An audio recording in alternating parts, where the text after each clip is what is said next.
masyarakat Jakarta udah sadar gitu ya soal bahwa Jakarta itu udah sangat buruk gitu tadi segi kualitas udara.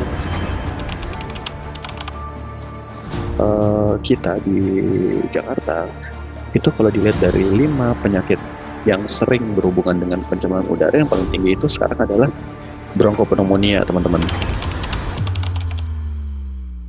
Oke, untuk dampaknya yang paling sering ketemu sehari-hari itu ispa. Jadi angka infeksi saluran pernafasan atasnya itu sangat-sangat meningkat ya.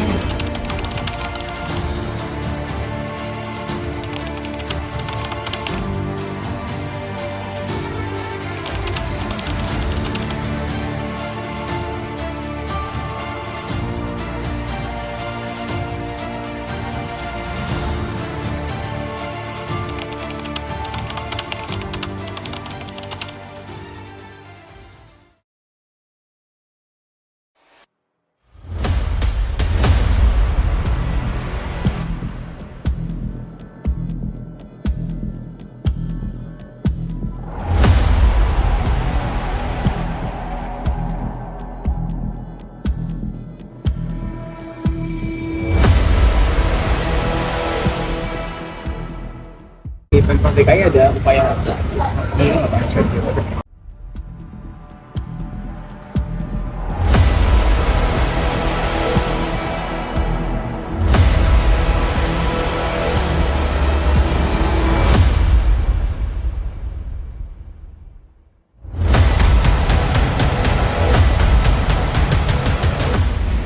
Saat ini tepat di belakang saya adalah salah satu stasiun indeks standar pencemaran udara yang tepat berada di Gelora Bung Karno.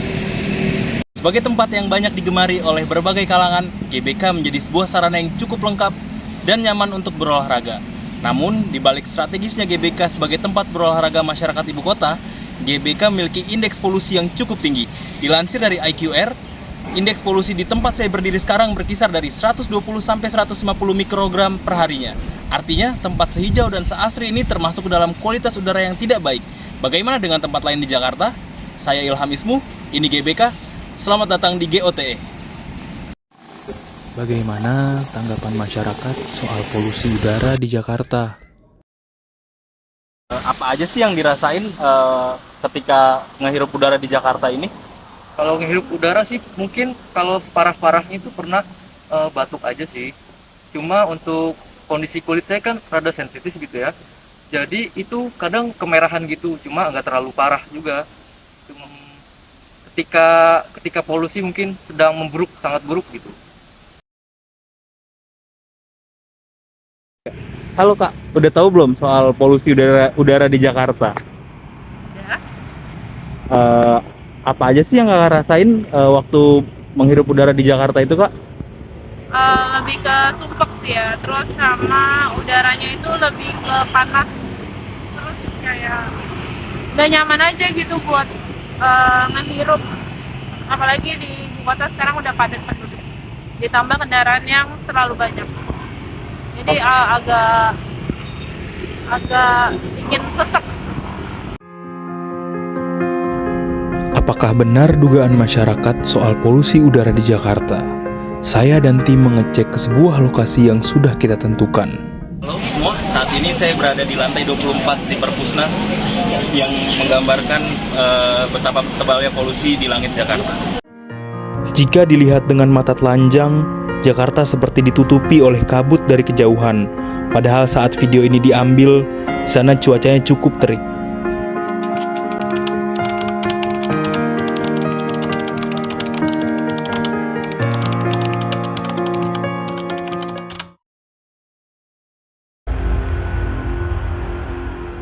Tempat yang dianggap hijau bukan jaminan bahwa udaranya bersih dan layak. Lalu bagaimana dengan keadaan setiap hari warga Jakarta di luar sana? Kemacetan mungkin sudah jadi makanan sehari-hari warga Jakarta. Dari pagi, siang, sore, malam, kemacetan tak kunjung usai. Adakah langkah konkret dari pemerintah dalam menanggulangi masalah lingkungan tersebut?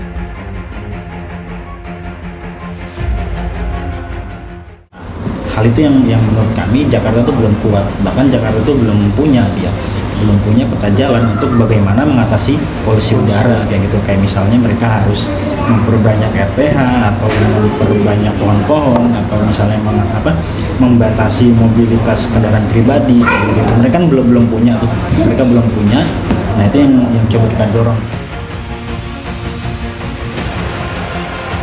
Jika pemerintah belum punya solusi terkait masalah polusi udara, lantas apakah siap masyarakat Jakarta setiap hari berjibaku dengan kepungan polusi?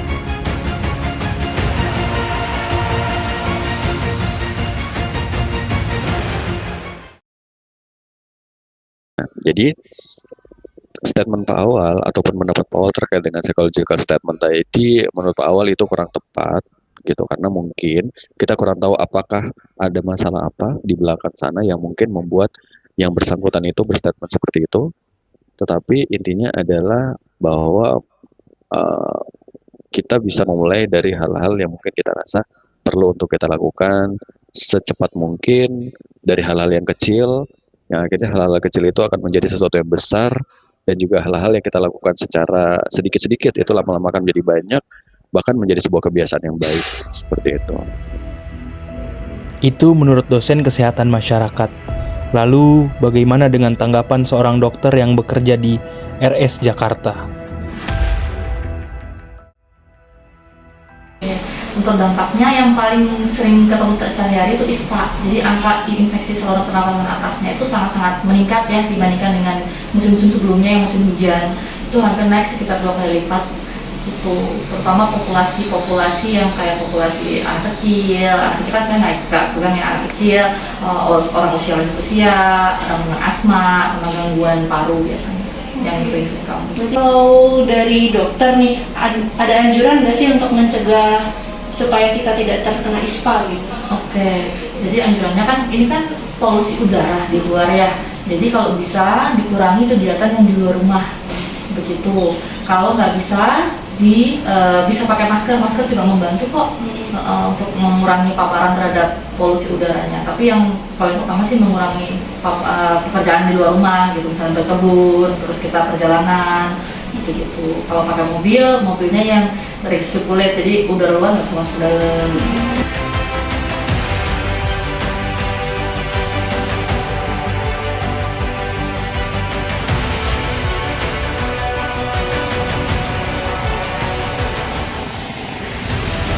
Ayo sama-sama waspada dengan polusi yang mengepung kita saat ini.